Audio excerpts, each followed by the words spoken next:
Bab 1826 Vulcan Sai. Setelah Si Feng pergi, semua anggota berbagai geng besar tampak santai. Api hitam pergi, begitu saja. Dia tidak bermaksud berurusan dengan anggota Blackwater. Petik 2. Tebakanku adalah bahwa api hitam menemukannya di bawahnya untuk berurusan dengan mereka. Aku telah menyaksikan pertempuran yang terjadi di Primordial Divine Ruin. Black Flame telah melakukan solo pada monster mitik. Kemudian dia mengirim pasukan Blackwater dan tentara Evil Beast berlari dengan ekor mereka terselip di antara kaki mereka. Tim elit 1000 orang yang sangat sedikit mungkin tidak sepadan dengan usahanya. Petik 2.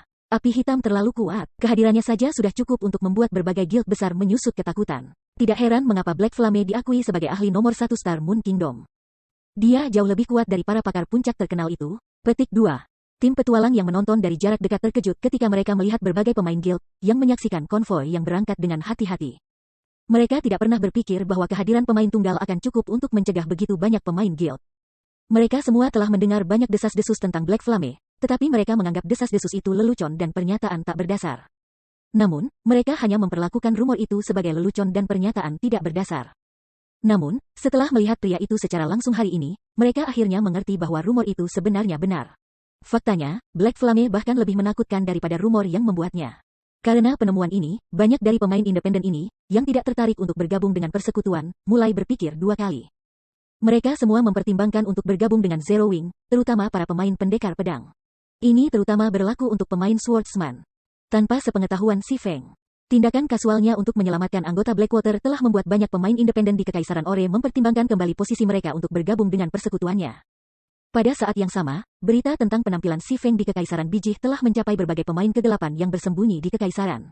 Komandan, kami telah menemukan api hitam. Di mana? Dia dekat perbatasan Kekaisaran Bijih. Namun, ada cukup banyak NPC yang bergerak bersamanya. Membawanya keluar tidak akan mudah. Petik 2. Ikuti dia untuk saat ini. Aku akan mengumpulkan anggota kami dan pergi secepat mungkin. Selama tim petualang Wind Arrow membunuh Black Flame 1 kali, kami akan memenuhi syarat untuk bergabung dengan Dark Soul. Kita tidak bisa melewatkan kesempatan ini, jadi ikuti dia dengan cermat. Petik 2. Dimengerti, berbagai tim petualang gelap yang beroperasi di dalam Kekaisaran Bijih mulai membuat jalan menuju Si Feng. Beberapa waktu yang lalu, jiwa kegelapan malam telah memberi hadiah pada Zero Wing. Untuk setiap eselon atas Zero Wing yang terbunuh, seseorang bisa mendapatkan slot mutasi gelap. Jika seseorang berhasil membunuh pemimpin guild Zero Wing, terlepas dari apakah individu atau seluruh tim menyelesaikan tugas, keduanya akan disambut untuk bergabung dengan Dark Soul. Individu akan diberi komando tim petualang baru di Dark Soul. Untuk pemain yang beroperasi dalam kegelapan, reputasi Dark Soul setara dengan Super Guild. Bergabung dengan Dark Alliance dan menjadi salah satu tokoh tingkat komandannya tidak berbeda dengan menjadi wakil pemimpin persekutuan di Super Guild. Mengapa tawaran seperti itu tidak menggoda? Berbagai tim petualang gelap dan beberapa Dark Guild memulai pencarian yang antusias untuk Black Flame. Meskipun Black Flame sangat kuat, bahkan raksasa akan jatuh melawan jumlah yang luar biasa. Domain dewa juga memiliki banyak metode khusus untuk membunuh pemain. Dark Soul belum menentukan persyaratan untuk mengalahkan Black Flame dengan kekuatan mentah. Naga bumi yang bertanduk petir berlari di jalan kerikil Kekaisaran Ore. Saat Si Feng menjelajah lebih dalam ke Kekaisaran Bijih, monster yang lebih kuat dan bijih muncul untuk menghalangi kemajuannya. Awalnya, sebagian besar monster hanya menjadi kepala suku, tapi sekarang, Lords mulai menargetkan karavannya. Jika bukan karena naga bumi bertanduk petir yang menjadi dewa tertinggi tingkat 80, monster yang menghalangi mereka akan menghentikan karavan sejak lama. Benar saja, sangat sulit untuk membuat aturan perdagangan di tanah yang diperintah oleh kekuatan gelap. Si Feng dalam hati merayakan saat dia menyaksikan satu Lord peringkat bijih disingkirkan demi satu. Untungnya, dia adalah pemain pertama yang mengatur rute perdagangan di Star Moon Kingdom dan memiliki hak istimewa untuk menggunakan naga bumi yang bertanduk petir. Biasanya, pemain hanya akan memiliki akses ke gerbong angkutan besi misterius, yang hanya ditarik oleh monster berperingkat Lord, ketika membuat rute perdagangan. Bepergian melalui peta netral di bawah kekuasaan pasukan gelap dengan gerbong seperti itu akan sangat sulit. Dia harus menghentikan kemajuannya setiap kali dia diserang. Dalam hal itu, dia harus bergantung pada NPC yang dia sewa untuk membersihkan jalan atau mengirim sejumlah besar anggota persekutuannya untuk melakukannya. Dengan naga bumi bertanduk petir, bagaimanapun, dia bisa dengan mudah melibas jalannya. Meskipun, karena sejumlah besar bijih dan monster menghalangi jalannya, kemajuannya melambat. Sekarang, gerbong transportasi hanya bergerak sedikit lebih cepat daripada pemain yang berlari dengan kecepatan penuh. Sementara itu, ini hanya awal dari wilayah kekuatan gelap.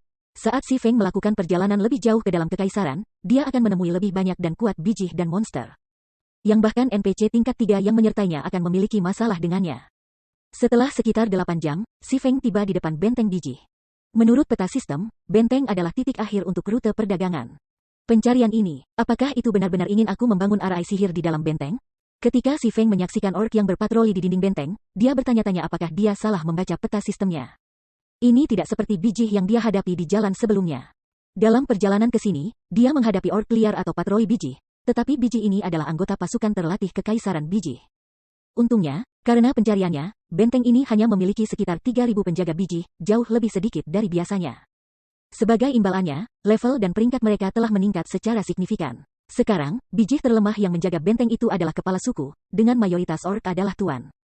Pemimpin makhluk ini bahkan adalah level 80 mitik General Ore peringkat. Setelah melihat kafilah Si Feng, Jenderal Bijih mengangkat pedang besarnya dengan satu tangan dan melepaskan raungan marah. Tiba-tiba, pasukan 3.000 ores yang berada di dalam benteng keluar dari gerbang benteng dan berbaris menuju karavan Si Feng. Bijih yang kokoh dan bersenjatakan perisai menempati garis depan sementara ores yang gesit dan bersayap bergerak di bagian belakang.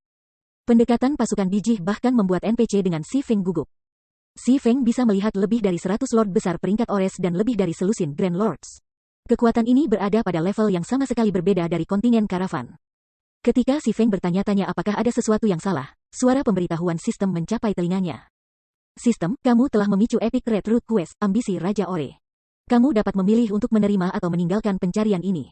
Jika kamu menyelesaikan pencarian ini, kamu akan menerima pujian dari Kerajaan Star Moon dan memenuhi syarat untuk membangun bandara. Meninggalkan pencarian ini tidak akan memengaruhi pencarian rute dagang asli kamu. Jika kamu memilih untuk meninggalkan pencarian ini, sistem akan menunjuk jalur alternatif untuk rute perdagangan. Kamu punya waktu 3 menit untuk dipertimbangkan. Sebuah pencarian rute perdagangan epik, Si Feng tertegun ketika dia membaca pemberitahuan sistem, tetapi setelah melihat pencarian hadiahnya, dia tidak bisa menahan kegembiraannya yang semakin besar. Mungkinkah ini hadiah untuk menjadi pemain pertama yang mengatur rute perdagangan? Kualifikasi untuk membangun bandara. Guild yang tak terhitung jumlahnya di peta netral bermimpi mendapatkan kualifikasi ini, tetapi sangat sedikit yang berhasil melakukannya di masa lalu. Tidak ada satupun guild yang mengungkapkan bagaimana mereka mengelolanya. Sementara itu, adegan sensasional di benteng Bijih membius berbagai tim petualang gelap dan Dark Guild mengikuti Si Feng. Sampah. Apa yang sedang terjadi? Apakah Black Flame mencoba menyerang benteng? Apakah dia bermaksud untuk menyerang benteng sendirian? Apakah dia gila? Petik 2. Api hitam itu gila? Itu adalah benteng Bijih yang sedang kita bicarakan. Meskipun dia bisa berdiri melawan monster mitik untuk beberapa waktu, menangkap benteng adalah cerita yang sama sekali berbeda. Bahkan jika dia memiliki beberapa NPC untuk mendukungnya, menyergap benteng tidak mungkin. Petik 2. Ketika pemain kegelapan melihat jarak antara pasukan Bijih dan kafilah Si Feng berkurang, mereka tercengang.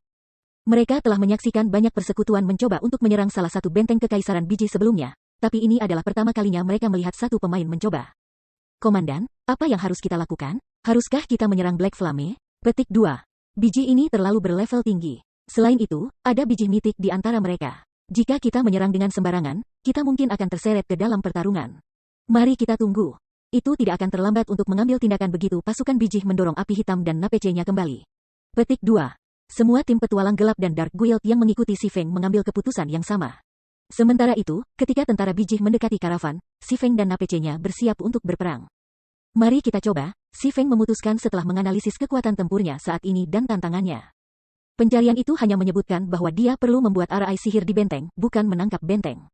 Ada perbedaan besar antara kedua tugas itu. Secara alami, yang pertama jauh lebih mudah. Selain itu, ini adalah peluang yang sangat berharga. Akan sangat sia-sia untuk menyerah. Menggertakkan giginya, Si Feng menerima pencarian. Dia kemudian menarik Magic Scroll dengan rune ilahi Crimson dari tasnya. Scroll Magic ini tidak lain adalah Magic Scroll Continuous UC Tier 4, Sai Vulcan, yang ia peroleh dari Gold Magic Crystal Treasure Chest di Eclipse Throne. Magic Scroll bahkan lebih berharga daripada peralatan epik biasa. Vulcan Sai juga gulir pemanggilan yang sangat langka. Dia berharap untuk menyimpan gulungan itu sebagai kartu truf untuk setiap perang guild di masa depan, tetapi menggunakannya untuk menyelesaikan Epic Red Root Quest ini layak untuk dibelanjakan. Setelah itu, Si Feng menyuntikkan 1000 kristal sihir mana ke dalam gulir ajaib dan mengaktifkannya. Pada saat berikutnya, sebuah arai sihir Crimson berlipat 3 bermanifestasi di bawah kaki Si Feng. Langit juga mulai berubah, dan bumi mulai bergetar. Mengapa langit tiba-tiba menjadi gelap? Semua orang melihat awan gelap menghalangi matahari. Sesaat kemudian, ruang di sekitar Si Feng mulai membeku. Para pemain gelap yang menonton merasakan aura yang kuat menyerang pikiran dan tubuh mereka. Bab 1827 Pertempuran Monster. Saat ruang kehitaman membeku, lebih dari 2 lusin susunan sihir muncul di langit berawan, memancarkan cahaya yang menerangi benteng orc dan sekitarnya. Ketika arai sihir ini dimanifestasikan, para pemain gelap merasakan intensitas aura mereka meningkat, membuat tubuh mereka terasa jauh lebih berat daripada beberapa saat yang lalu. Ketika perasaan berat itu tumbuh, mereka mulai panik. Apa yang sedang terjadi? Mengapa aku tidak bisa bergerak? Apa yang Black Flame lakukan? Semua orang dengan cepat menemukan bahwa mereka bahkan tidak bisa menggerakkan jari, apalagi berjalan kaki. Mereka merasa seolah waktu telah berhenti. Selain itu, mereka bukan satu-satunya yang mengalami fenomena ini. Bahkan pasukan orc terdiam membisu. Beberapa orc bahkan kehilangan kekuatan untuk berdiri dan berlutut, ketakutan. Setelah itu, langit hancur dan membentuk lubang hitam besar. Jika seseorang melihat dari dekat, mereka akan melihat sepasang mata menyala, sebesar gunung kecil, di dalam lubang hitam. Saat mata ini muncul, tekanan pada para pemain yang hadir meningkat lagi. Segera, semua orc, termasuk Mythic Rank Orc General, merosot ke tanah dan bergidik ketakutan. Apa yang sedang terjadi? Ini sudah berakhir, kita celaka, sial. Ini pasti jebakan yang disiapkan Black Flame. Kami telah ditipu. Petik 2. Saat para pemain kegelapan memandangi sepasang mata besar itu, mereka merasakan kematian dan kehancuran yang akan datang. Mereka bahkan bukan semut di depan pemilik mata itu. Selama makhluk itu menginginkannya, auranya sendiri akan membunuh para pemain ini. Bahkan tidak perlu menyerang. Para pemain dari berbagai tim petualang gelap dan Dark Guild tiba-tiba menyesali keputusan mereka untuk menargetkan si Feng. Sama seperti semua orang meringkuk di hadapan malapetaka mereka, sepasang bola api yang menyala tiba-tiba menghilang sebelum api mulai mengalir dari lubang hitam. Menghujani kekaisaran orc seperti meteor. Boom, boom, boom. Serangkaian ledakan mengguncang benteng orc dan daerah itu. Tanah bergetar begitu keras sehingga pemain gelap, yang berdiri cukup jauh, hampir kehilangan pijakan mereka. Pancuran api berlanjut selama 6 detik, mengubah bumi di bawah pasukan orc menjadi hellscape yang terbakar. Pada saat api berhenti mengalir keluar dari lubang hitam, orc kepala suku peringkat telah dihancurkan sementara Lords menderita luka berat. Beberapa ribu pemain gelap tersentak ketika mereka melihat hasil ini. Dengan satu serangan, si Feng telah melenyapkan setengah dari seluruh pasukan orc. Namun, sebelum kerumunan bisa pulih dari keterkejutan mereka, api di medan perang menyatu dan dengan mudah berubah menjadi lebih dari 100 Flamegians. Yang terlemah di antara Flamegians ini adalah level 80 High Lord, sedangkan 5 terkuat adalah level 82 Grand Lords. Vulcan Sai sebenarnya sangat kuat, bahkan si Feng tercengang saat dia menatap Flamegians. Dia berasumsi bahwa dia beruntung memanggil bahkan satu Grand Lord. Dia tidak pernah menyangka Sai Vulcan akan memanggil pasukan Flamegians yang sangat kuat. Setelah aktivasi tunggal Sai Vulcan, si Feng memperhatikan bahwa Magic Scroll telah kehilangan setengah durabilitasnya. Dengan kata lain, Vulcan Sai adalah Magic Scroll Continuous UC yang hanya bisa digunakan 2 kali. Selain itu, dia harus menunggu 2 hari alami sebelum dia bisa menggunakan gulungan itu lagi. Dia tidak bisa menggunakannya secara berurutan. Namun, si Feng sangat puas dengan hasilnya. Meskipun sebagian besar Magic Scrolls Continuous UC Tier 4 dapat digunakan 4 hingga 6 kali, efeknya tidak bisa dibandingkan dengan Vulcan Sai. Kedatangan pasukan api itu langsung mengganggu formasi pasukan orc. Petinggi dewa setinggi 20 meter yang diberi peringkat Flamegians mengirim lebih dari selusin orcs terbang dengan satu tamparan. Dalam hal kekuatan, bahkan Grand Lord peringkat Orc Warriors tidak cocok untuk Grand Lord peringkat Flamegians. Untuk sementara waktu, pasukan Flamegians membawa kekacauan ke pasukan orc. Pertempuran antara Flamegians dan orcs sangat menghancurkan bumi. Suara penyembelihan dan ledakan bergema di seluruh dataran tandus yang mengelilingi benteng orc, membuat para pemain kegelapan memukau yang bersembunyi di hutan yang jauh. Meskipun pertempuran hanya melibatkan beberapa ribu monster, itu tidak kalah hebat dari pertempuran antara puluhan ribu pemain, jika pemain bergabung dengan pertarungan ini. Bahkan gelombang kejut dari bentrokan orc dan api Giants akan menguapkan mereka. Sementara pasukan orc terlibat dengan pasukan api, si Feng menggunakan kesempatan untuk memimpin tentara bayaran NPC-nya melewati pasukan orc dan menuju benteng orc. Dia tidak perlu memusnahkan pasukan orc untuk merebut benteng. Dia hanya perlu mengatur arah sihir rute perdagangan di dalamnya. Selain itu, si Feng tidak berpikir bahwa dia bisa mengalahkan pasukan orc. Tentara dipimpin oleh orc mitik, setelah semua. Meskipun Flamegians sangat kuat, makhluk peringkat mitik bisa dengan mudah menekan mereka. Selanjutnya, Legiun Api kalah jumlah. Hanya masalah waktu sebelum para orc memusnahkan legiun itu. Ketika si Feng berada dalam jarak 500 meter dari benteng, Jenderal Orc level 80 menemukan kelompoknya. Dengan suara gemuruh, Jenderal Orc mengangkat pedang besarnya, menembakkan serangan sinar dingin ke Grand Lord dengan peringkat Flame Giant di depannya. Serangan itu mengirim Flame Giant terbang kembali saat lapisan es terbentuk di tanah sebelum Jenderal Orc. Orc mitik kemudian memimpin sekelompok bawahan ketika mereka berlari menyusuri jalan dingin yang diciptakan serangannya untuk memblokir pintu masuk benteng dengan tubuh mereka. Orc lain juga mulai meninggalkan perkelahian mereka dengan Flamegians, menyerbu ke arah kelompok si Feng. Benar saja, mereka tidak akan membiarkan aku melewatinya dengan mudah. Si Feng tersenyum pahit saat dia melihat orc umum sebelum pintu masuk benteng. Dia kemudian berbalik ke arah Ana dan memerintahkan, lakukan. Mengangguk, Ana mulai mengucapkan mantra ketika dia mendekati Orc General. Ketika kurang dari 100 yard memisahkan keduanya, Ana menyelesaikan mantra dan mengarahkan tongkatnya ke Orc General. Tiba-tiba, seorang level 85, Tier 4 Valkyrie turun dari langit. Menggunakan gerakan seketika lanjutan, Valkyrie langsung muncul di hadapan Jenderal Orc dan menyapu tombak petir di tangannya di Orc Mythic. Ledakan. Gagal bereaksi tepat waktu pada serangan itu, sang Jenderal Orc dan sekitar selusin pangeran besar Orc dikirim terbang lebih dari 100 yard ke samping. Kekuatan Valkyrie yang menakutkan bahkan telah menghancurkan tanah di depannya, menciptakan jurang kecil. Baik. Si Feng kemudian memimpin kelompoknya ke dalam benteng. Memerintahkan tentara bayaran NPC-nya untuk menjaga pintu masuk sementara dia menuju ke lokasi yang ditentukan sistem untuk mengatur susunan ajaib rute perdagangan. Pintu masuk benteng tidak terlalu besar. 20 NPC akan lebih dari cukup untuk membentuk barikade. Untungnya, dinding benteng telah ditingkatkan dengan rune sihir, dan bahkan monster mitik tidak akan bisa melompati mereka. Sekarang, para orc hanya bisa memasuki benteng jika mereka menghancurkan dindingnya atau NPC yang menjaga pintu masuk. Dinding benteng itu cukup kokoh, dan bahkan akan membutuhkan monster mitik untuk menghancurkannya. Pada saat Jenderal Orc menciptakan pembukaan, si Feng sudah lama menyelesaikan tugasnya. Satu-satunya cara Jenderal Orc bisa masuk ke benteng sebelum si Feng selesai adalah melalui pintu masuk utama. Karenanya, penjaga yang bertugas akan cukup. Sangat cepat, si Feng menemukan lokasi yang ditargetkan. Tanpa membuang waktu, dia segera mengeluarkan kristal besar berwarna biru dari epic rank spasial bag-nya dan mulai mengukir arai sihir yang diperlukan. Saat detik-detik berlalu, lebih banyak orc mencoba untuk memaksa masuk ke benteng. NPC tingkat 2 yang mempertahankan pintu masuk mulai mati, satu demi satu. Hanya NPC tingkat 3 yang hampir tidak bertahan melawan Grand Lord yang diberi peringkat prajurit Orc. Valkyrie melakukan pertempuran sengit melawan Jenderal Orc di luar gedung, melakukan yang terbaik untuk melukai Orc mitik. Sementara itu, Jenderal Orc sama sekali tidak berdaya untuk menghentikan pemukulan. Meskipun Jenderal Orc adalah makhluk peringkat mitik level 80, Valkyrie adalah malaikat peringkat mitik level 85. Ada perbedaan besar antara peringkat kehidupan kedua makhluk itu. Valkyrie benar-benar mengalahkan Jenderal Orc, dan butuh semua yang ia miliki hanya untuk memblokir serangan Valkyrie. Kadang-kadang Jenderal Orc menyelinap, dan serangan Valkyrie membuatnya terbang. Para pemain gelap yang menonton terperangah. Berbagai komandan dan eselon atas dari tim petualang gelap dan Dark Guild menyeka keringat dari dahi mereka. Dalam hati mereka merayakan kenyataan bahwa mereka tidak bergegas untuk menyerang si Feng, konsekuensinya akan sangat mengerikan. Pada saat Valkyrie menghilang, Jenderal Orc terluka parah, sangat mengurangi kekuatan tempurnya. Sekarang, itu hanya sedikit lebih kuat daripada Grand Lord peringkat Orc Warriors. Aku harus cepat. Ketika si Feng melihat Jenderal Orc menyerang para penjaga di pintu masuk, ia mulai menulis rune lebih cepat. 20 detik, 40 detik, 60 detik. Setelah Jenderal Orc bergabung kembali dengan pertarungan, lebih banyak tentara bayaran NPC mulai jatuh. Hanya dalam 60 detik, lebih dari 10 NPC tier 2 telah mati. Salah satu dari NPC tier 3 bahkan mengalami cedera berat.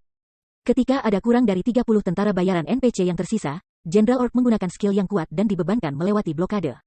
Saat memasuki benteng dan melihat si Feng, Jenderal Orc meraung dan mengayunkan pedang besarnya pada pendekar pedang yang tersinggung. Tiba-tiba, sinar energi dingin menembak ke arah si Feng, dan semua yang dilaluinya membeku.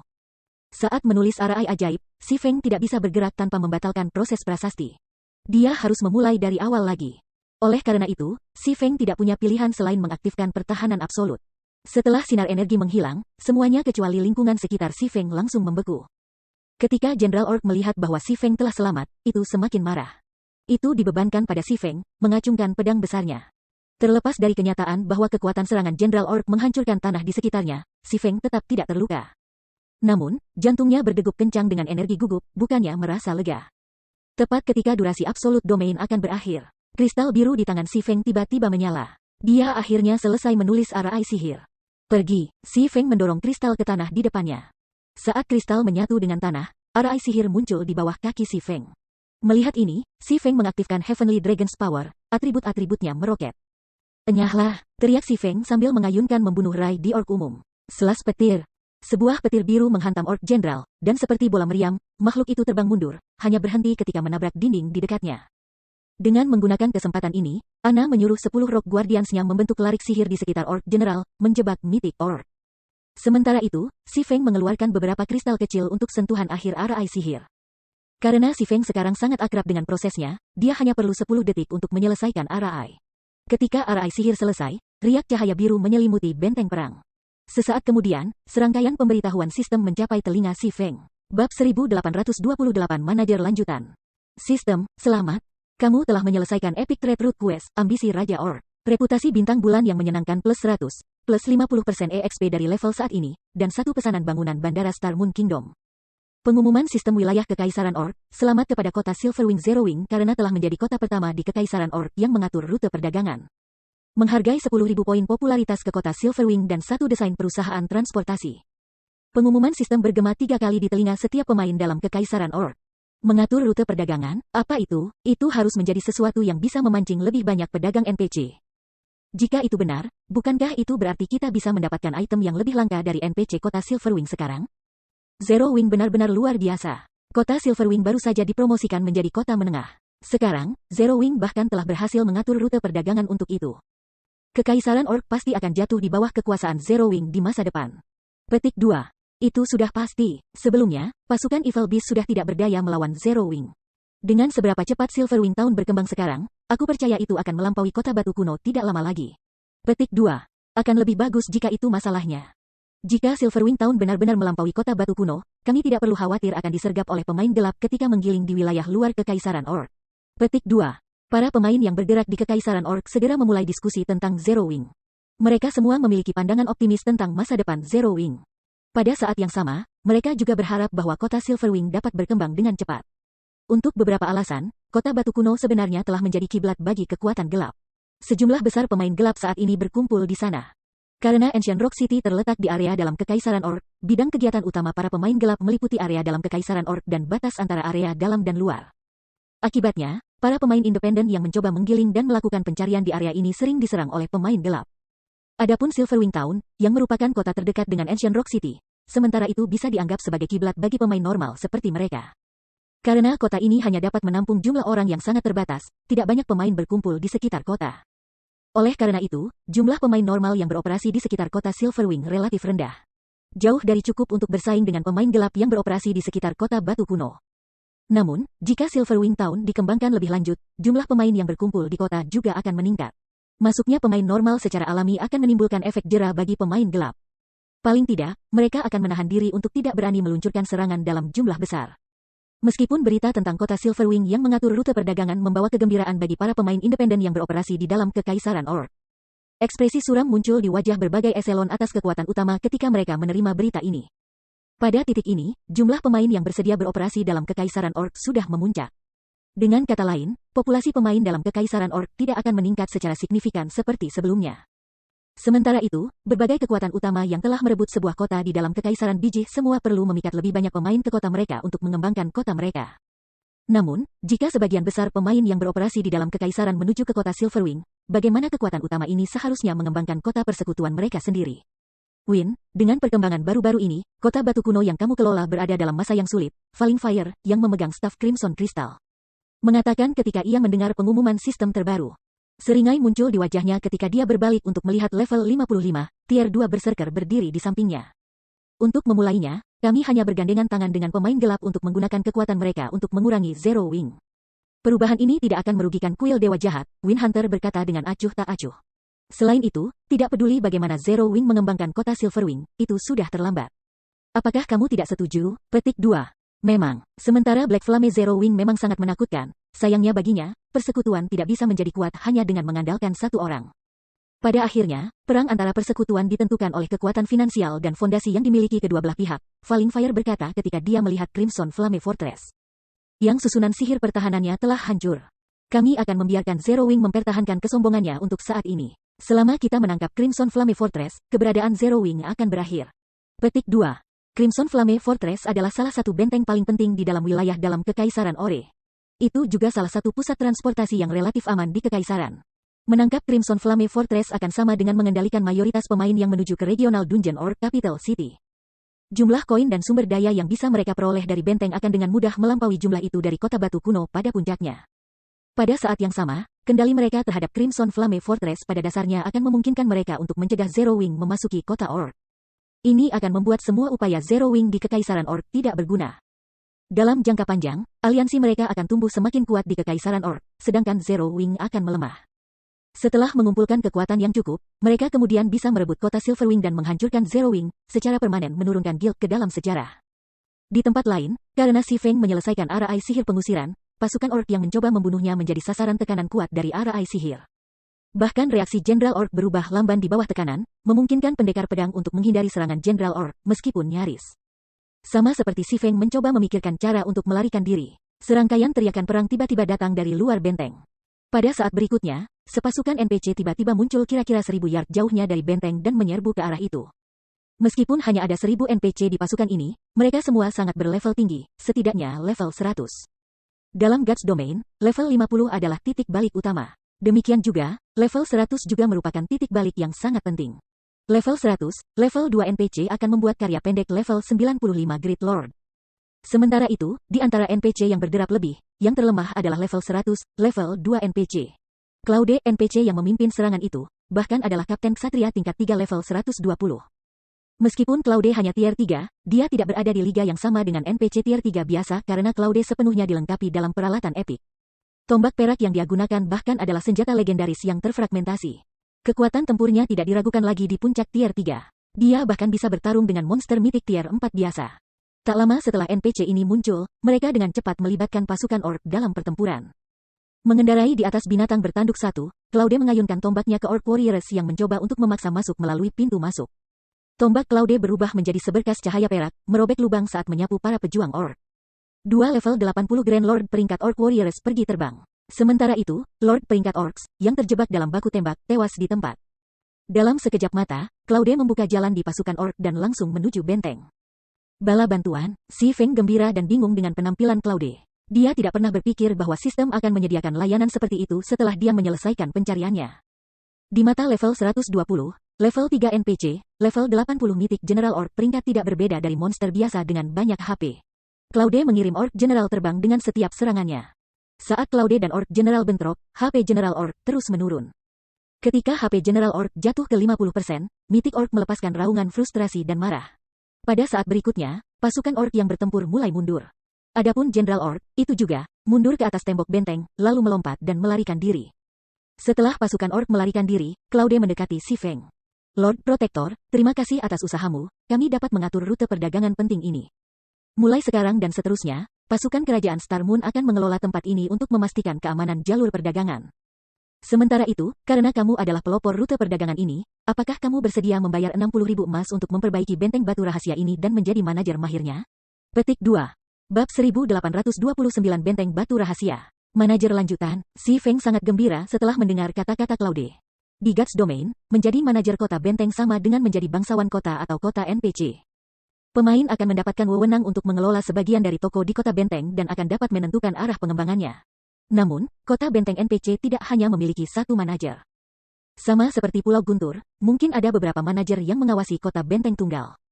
Manajer lanjutan memiliki otoritas lebih dari manajer dasar. Seorang manajer tingkat tinggi nyaris menjadi wakil wali kota kota benteng. Mereka akan dapat mengelola pendirian penting seperti rumah lelang, aula teleportasi, dan asosiasi petualang, bukan hanya sekelompok toko.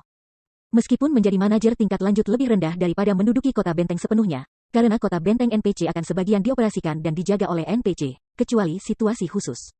Itu jauh lebih aman daripada kota benteng-benteng. Misalnya, saat ini, selama Secret Stone Fortress sedang dipenjara oleh NPC level 100, bahkan jika Beast Emperor mengirim seluruh pasukan Evil Beast-nya ke atas, ia tidak akan dapat mengalahkan benteng tersebut. Kecuali Beast Emperor memiliki cara untuk mengurangi level NPC yang dipenjara, merebut benteng tidak akan mungkin. Lord Claude, haruskah 60.000 emas dibayarkan saat ini? Tanya Si Feng. 60.000 emas bukanlah jumlah yang kecil. Ini terutama berlaku untuk Si Feng sekarang, karena dia sudah menghabiskan sebagian besar dananya untuk ekspedisi ini. 60.000 emas memang banyak uang. Selain itu, akan membutuhkan waktu untuk mendapatkan bahan yang diperlukan untuk memperbaiki Secret Stone Fortress, kata Claude, mengangguk. Ini akan memakan waktu paling cepat 4 hari bagi pasukan kerajaan untuk tiba. Tidak apa-apa asalkan kamu mengumpulkan 60.000 emas dalam 4 hari ini. Petik 2. Sistem, kamu telah memicu quest Secret Stone Fortress. Kumpulkan 60.000 emas dalam waktu 4 hari. Kegagalan untuk melakukannya akan mengakibatkan hilangnya kesempatan untuk menjadi manajer lanjutan Secret Stone Fortress. Hebat, Si Feng menghela napas lega setelah melihat pemberitahuan sistem. Walaupun mungkin sulit bagi persekutuan kelas 1 biasa untuk mengumpulkan 60.000 emas dalam 4 hari, beberapa bahkan mungkin harus menjual beberapa tanah mereka untuk melakukannya. Ini bukan masalah bagi Si Feng. Lagi pula, dia memiliki kesepakatan bisnis dengan Dragon Phoenix Pavilion dan Unyielding Soul. Kedua persekutuan tingkat super ini telah menunjukkan minat besar pada set korosi gelap. Mereka juga telah memesan sejumlah besar perangkat serba dan Elven Silver. Jika dia menawarkan untuk membiarkan kedua guild membayar sebagian dari perangkat serba dan Elven Silver menggunakan koin, daripada Magic Crystals, kedua guild pasti akan lebih dari senang untuk melakukannya. Setelah Si Feng selesai berbicara dengan Claude, dia segera pergi ke kota Silverwing. Sementara mengumpulkan 60.000 emas dalam 4 hari tidak menimbulkan masalah, uang yang ia butuhkan berjumlah jauh lebih dari hanya 60.000 emas. Setelah menyelesaikan pencarian ambisi Raja Ore, ia telah memperoleh perintah bangunan Bandara Star Moon Kingdom yang sangat berharga serta desain perusahaan transportasi. Kedua barang ini adalah harta yang tak ternilai. Pesanan bangunan Bandara Star Moon Kingdom mirip dengan izin untuk membuka rute udara. Namun, dia akan membutuhkan banyak dana untuk membangun bandara. Untungnya, pembangunan bandara tidak membutuhkan desain, hanya uang. Meski begitu, membangun bandara kecil masih menelan biaya 50.000 emas. Namun, begitu dia mengatur rute udara dari Star Moon Kingdom ke Silverwing Town, tidak hanya akan mempercepat transportasi barang-barang pedagang NPC. Tetapi pemain dari Star Moon Kingdom juga akan memiliki waktu yang lebih mudah untuk sampai ke Silverwing Town. Meskipun perjalanan udara tidak secepat teleportasi, itu masih berkali-kali lebih cepat daripada bepergian di darat di atas gunung. Selain itu, biaya transportasi yang harus dibayar juga jauh lebih murah daripada untuk RI teleportasi. Di masa lalu, sebagian besar alasan mengapa banyak negara adidaya mampu mengembangkan kota netral mereka menjadi kota maju adalah milik mereka atas bandara. Meskipun banyak guild kelas 1 memiliki kekuatan finansial yang besar, kota-kota netral yang mereka kembangkan hanya berhasil mencapai standar kota dasar. Mereka tidak bisa menjadi kota maju apapun yang terjadi. Hanya persekutuan kelas 1 yang berhasil membangun bandara yang dapat mengembangkan kota netral mereka ke standar kota lanjutan. Ini karena bandara mampu membawa kota besar atau kota besar ke popularitas dan kemakmuran. Tidak hanya bandara dapat membantu pedagang NPC memasuki kota atau kota dengan lebih mudah, tetapi juga memberikan kemampuan untuk mengangkut kargo dengan aman dan cepat. Perjalanan pengiriman yang biasanya memakan waktu 1 atau 2 hari melalui darat dapat diselesaikan hanya dalam beberapa jam dengan pesawat. Terlebih lagi, dalam Guts Domain, beberapa perusahaan perdagangan NPC membatasi pengembangannya di kota-kota dengan bandara. Selain itu, ada rekrutmen prajurit NPC. Karena peta netral terletak sangat jauh dari peradaban manusia, banyak NPC tidak mau melakukan perjalanan ke kota-kota netral. Namun, jika kota netral memiliki bandara, jumlah dan kualitas NPC yang bersedia bekerja sebagai prajurit untuk kota itu juga akan meningkat. Dengan ini, peningkatan tingkat keamanan kota netral akan semakin cepat. Karena alasan ini, kecepatan pengembangan kota netral dengan bandara jauh melebihi kecepatan kota netral tanpa bandara. Ini juga alasan mengapa Si Feng memutuskan untuk melakukan pencarian ambisi Raja Biji tidak peduli apa. Sedangkan untuk perusahaan transportasi, biaya pembangunannya 20.000 emas. Biro transportasi adalah sesuatu yang akan sangat membantu para pemain yang berkembang di kota tempat perusahaan itu berada. Begitu dia membangunnya di kota Silverwing, pemain akan dapat mengambil transportasi cash di kota Silverwing. Ketika pemain menyelesaikan pencarian ini, mereka tidak hanya bisa mendapatkan jumlah besar koin tetapi juga mengumpulkan poin kontribusi perusahaan transportasi. Pemain kemudian dapat menghabiskan CP dan koin yang mereka peroleh untuk membeli barang-barang yang secara eksklusif diperdagangkan antara NPC. Bagi para pemain yang tidak mampu menyerbu dungeon tim dengan tingkat kesulitan tinggi, ini adalah kesempatan bagus untuk mendapatkan senjata, peralatan, dan peralatan tingkat atas. Di masa lalu, kantor transportasi sebenarnya jauh lebih populer daripada rumah lelang. Biasanya, rumah lelang NPC hanya menyelenggarakan lelang seminggu sekali.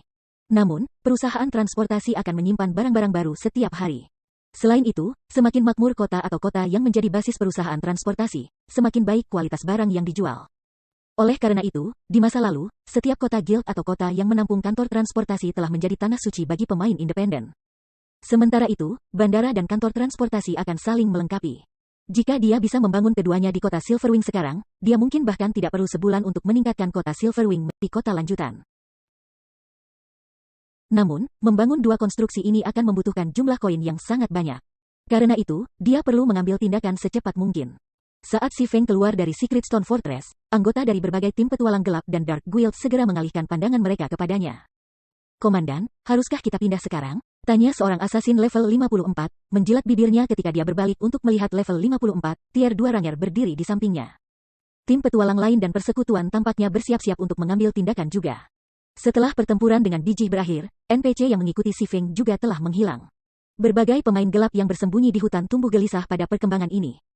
Meskipun mereka telah melihat kekuatan Black Flame, remunerasi yang ditawarkan oleh Dark Soul terlalu menggoda, sedemikian rupa sehingga mereka bersedia mengambil risiko menyerang Black Flame.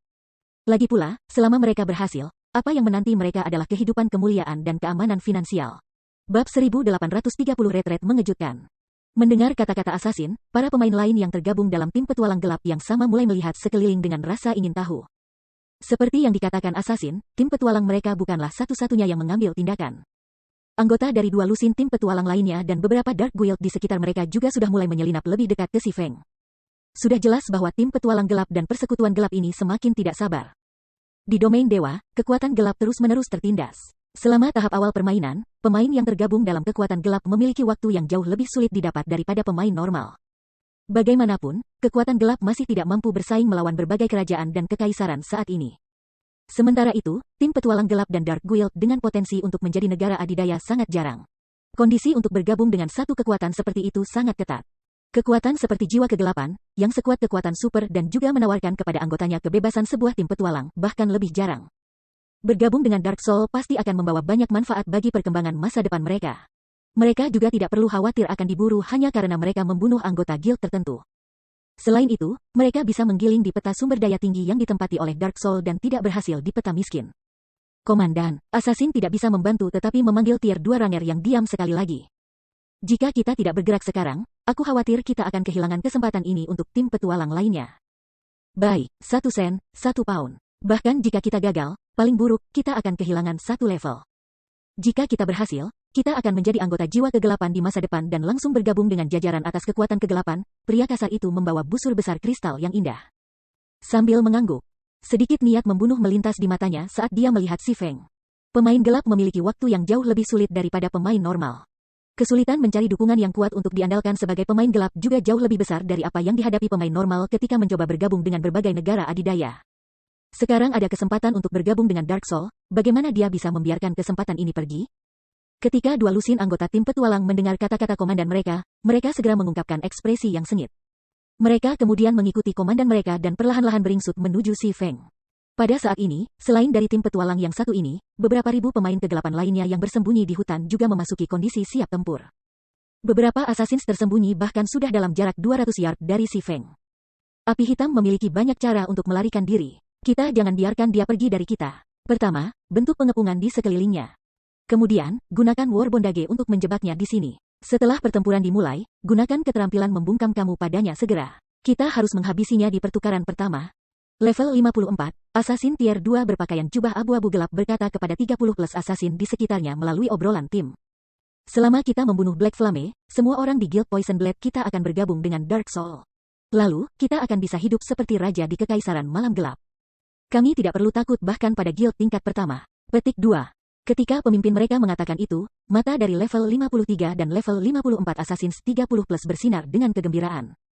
Persekutuan mereka, Poison Blade, adalah persekutuan gelap yang relatif biasa di kekaisaran malam gelap. Biasanya, mereka hanya bisa bertarung dengan persekutuan kelas 2 dan 3. Saat menghadapi persekutuan kelas 1, mereka tidak punya pilihan selain melarikan diri. Adapun guild super kelas 1, keberadaan ini tidak berbeda dari dewa kepada mereka. Apalagi memprovokasi satu, mereka bahkan tidak berani melakukan kontak dengan satu. Ketika mereka berpikir tentang bagaimana mereka tidak perlu takut pada Crimson Emperor dan Unyielding Soul setelah bergabung dengan Dark Soul, mereka tidak bisa tidak merasa bersemangat. Ketika mereka menghibur visi masa depan seperti itu, langkah kaki mereka ketika mereka mendekati si Feng menjadi jauh lebih ringan dari sebelumnya. Aura mereka juga menjadi lebih lembut. Pada saat ini, dapat dikatakan bahwa fokus mereka telah mencapai tingkat yang belum pernah terjadi sebelumnya. Hanya si Feng yang ada di mata mereka sekarang. 150 yard, 100 meter, 80 yard. Ketika assassins ini mendekat di belakang si Feng, mereka juga menjadi semakin gugup. Ketika para assassin berada dalam jarak 50 meter dari si Feng, sebuah suara rendah tiba-tiba memasuki telinga semua orang dan bergema keras dalam pikiran semua orang. Enyahlah. Sebelum ada yang bisa bereaksi, si Feng tiba-tiba berbalik dan menghunus Killing Ray. Dia kemudian mengayunkan pedang suci di udara di depannya. Tiba-tiba, lengkungan petir yang tak terhitung jumlahnya terbentuk sebelum si Feng dan bergabung bersama untuk membentuk sungai biru. Seperti binatang purba, sungai biru petir menghanguskan semua yang dilaluinya, menyebar dalam kerucut yang menutupi radius 80 yard. Sebelum assassin yang diam-diam bahkan bisa bereaksi, busur petir yang tak terhitung jumlahnya telah melahap tubuh mereka. Setelah beberapa saat terpapar, tubuh assassin kemudian berubah menjadi garis-garis cahaya dan menghilang dari area tersebut. Saat sungai petir berangsur-angsur menghilang, para pemain gelap lainnya, yang masih jauh, tidak bisa menahan diri untuk tidak terkesiap. Hanya dalam satu serangan, si Feng telah membunuh lebih dari 70 assassin tersembunyi. Saat ini, banyak peralatan mengkilap berserakan di tanah yang hangus. Sementara itu, karena serangan tiba-tiba si Feng, langkah kaki dan napas para assassin tersembunyi lainnya berubah menjadi kacau, tubuh mereka menjadi terbuka untuk semua orang. Ini adalah kekuatan Raja Pedang, assassin tingkat 2 yang mengenakan baju besi kulit abu-abu gelap menelan ketakutan ketika dia melihat ke tanah gosong yang hanya beberapa sentimeter di sampingnya. Dibandingkan dengan para pemain yang bersembunyi di kejauhan, dia berhasil mendapatkan pandangan yang jauh lebih jelas tentang serangan si Feng sekarang. Dari saat si Feng mulai mengaktifkan skill sampai skill sepenuhnya diaktifkan, dia, seorang assassin tier 2, sebenarnya telah gagal bereaksi. Pada saat dia menyadari si Feng telah menyerang, sungai biru sudah keluar dari sungai si Feng. Pedang. Selain itu, meskipun dia bisa melihat dengan jelas pendekatan Sungai Biru, tubuhnya tidak dapat bereaksi sama sekali. Situasi ini terlalu menakutkan. Pikirannya tidak bisa memproses bagaimana Si Feng melakukan serangan seperti itu. Seorang pemain ahli biasa mungkin tidak memahami implikasi dari situasi seperti itu, tetapi dia mengerti. Persyaratan untuk mengaktifkan skill penyelamatan nyawa adalah bagi pemain untuk memikirkan nama skill. Hanya setelah melakukan hal itu, skill penyelamatan kehidupan akan aktif. Namun, jika seseorang dapat menyerang pemain sebelum pemain tersebut dapat memiliki pemikiran seperti itu dalam pikiran mereka, maka bahkan memiliki skill penyelamatan yang paling kuat dalam permainan akan menjadi tidak berarti. Dengan kata lain, Si Feng bisa membunuh assassin kelas yang terkenal karena memiliki keterampilan penyelamatan terbanyak dalam satu serangan kapanpun dia mau. Penemuan ini secara instan menghancurkan pemikiran yang dimiliki assassin dalam armor kulit abu-abu gelap untuk bertarung melawan Si Feng. Namun pada kenyataannya, serangan Si Feng yang tidak dapat dibayangkan tidak sepenuhnya dapat diblokir, terutama bagi para ahli yang memahami prinsip-prinsip alam kebenaran. Ini karena gerakan yang baru saja dilaksanakan Si Feng menerapkan dasar-dasar alam kebenaran, menggerakkan tubuh sebelum menggerakkan pikiran. Jika seseorang tidak berlatih dengan keras untuk menghadapi serangan yang dilakukan menggunakan kecepatan reaksi yang cepat, bereaksi terhadap serangan seperti itu tidak mungkin dilakukan. Setelah mengeksekusi Lightning Edge, Si Feng melihat semua orang yang hadir. Setelah melihat tidak ada penantang baru yang bergerak mendekatinya, dia menyarungkan Killing Ray sebelum berbalik dan pergi. Karena serangan Si Feng, 100 assassin yang tersisa tidak lagi berani mendekatinya. Mereka hanya berdiri diam ketika mereka menyaksikannya meninggalkan medan perang. Pemimpin persekutuan, Api Hitam pergi. Apakah kita masih belum bergerak? Level 54, prajurit Tier 2 Shield tidak bisa tidak bertanya ketika dia melihat level 54, Tier 2 Ranger di sampingnya. Kamu mau pergi, jadilah tamuku, kata Tier 2 Ranger, memutar matanya ke Shield Warrior. Tier 2 Shield Warrior menyempitkan lehernya secara naluriah dan menggelengkan kepalanya. Fakta bahwa ia bisa dipromosikan ke tingkat 2 pada tahap permainan ini membuktikan bahwa standar tempurnya jauh lebih baik daripada para ahli biasa. Namun, serangan api hitam menginspirasi ketakutan bahkan dalam dirinya. Dia jelas tidak percaya diri untuk memblokir serangan yang dieksekusi oleh Black Flame tadi. Sementara itu, bahkan setelah sosok Si Feng menghilang dari medan perang, ribuan pemain gelap tetap berdiri diam di posisi asli mereka dengan ekspresi pucat. Beberapa pemain independen yang melewati daerah itu tercengang ketika mereka melihat adegan ini. Terlalu kuat, dengan hanya satu serangan, Si Feng telah menghalangi beberapa ribu pemain kegelapan untuk bergerak. Pada saat pemain gelap mundur dari daerah itu, berita tentang pertempuran sudah menyebar seperti orang gila di forum resmi oleh para pemain independen.